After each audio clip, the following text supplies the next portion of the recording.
qui est intéressant, c'est bien sûr d'enregistrer notre document. Je vais vous montrer tout de suite comment on fait pour enregistrer, même si on n'a rien créé, comme ça vous le saurez par la suite, c'est important.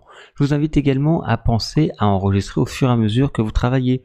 Votre ordinateur peut-être peut planter, ou vous devez, je sais pas moi, vous absenter et ne pas pouvoir progresser sur votre travail. Comme ça, il n'y a pas de problème ou une coupure de courant tout simplement.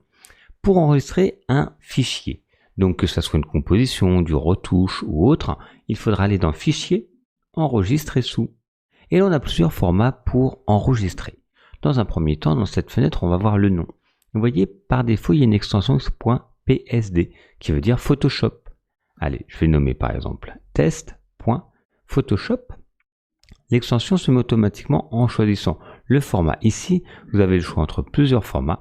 Le premier format qu'il faut absolument enregistrer dans tous les cas, c'est le format Photoshop qui va nous permettre de récupérer le fichier source, de le retoucher, de faire des améliorations et autres. Donc, il faut bien vérifier ces .psd. Ici, vous choisissez l'emplacement. Alors, bien sûr, moi, je suis sur l'interface Mac. Si vous êtes sur un PC, ça risque d'être un peu différent. Vous choisissez l'emplacement, vous donnez le nom et vous faites enregistrer. Allez, d'ailleurs, je vais le mettre sur le bureau. Enregistrer. Ici, donc, moi, il me demande juste un accès, je fais autoriser. Et ici, maximiser la compatibilité, je fais OK. Donc là, j'ai enregistré en format Photoshop. L'inconvénient, c'est que quelqu'un qui n'a pas Photoshop ne va pas pouvoir ouvrir ce fichier. Également, si vous avez fait un visuel pour les réseaux sociaux, vous voulez le poster sur les réseaux sociaux, ce n'est pas possible également. Donc, on va voir tout ça. On va pouvoir l'enregistrer sous un autre format. Et un des autres formats les plus connus, c'est le format JPEG. Fichier enregistré sous.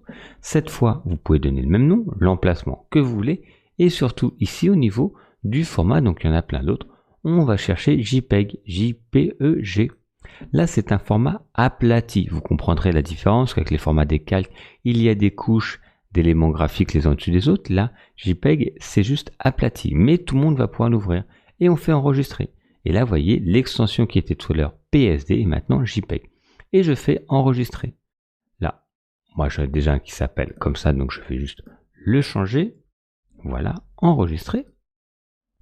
Ici, on va me demander une option. Pensez à toujours mettre le maximum. La qualité, vous pouvez toujours la réduire, mais l'augmenter, c'est problématique. Ça perd un peu de sa qualité si vous augmentez la taille. Donc, il vaut mieux mettre maximum et vous faites OK. Voilà, comme ça, vous avez toujours enregistré un format Photoshop que vous allez pouvoir revenir et retravailler et un format JPEG que tout le monde pourra ouvrir et qui ne pourront pas modifier si vous l'envoyez. C'est aussi important que les gens ne puissent pas modifier votre travail sans que ça soit volontaire ou demandé. Voilà pour l'enregistrement simple. On va venir plus en détail sur d'autres éléments pour l'enregistrement, mais déjà comme ça, vous savez et vous ne serez pas perdu quand vous voudrez enregistrer par la suite.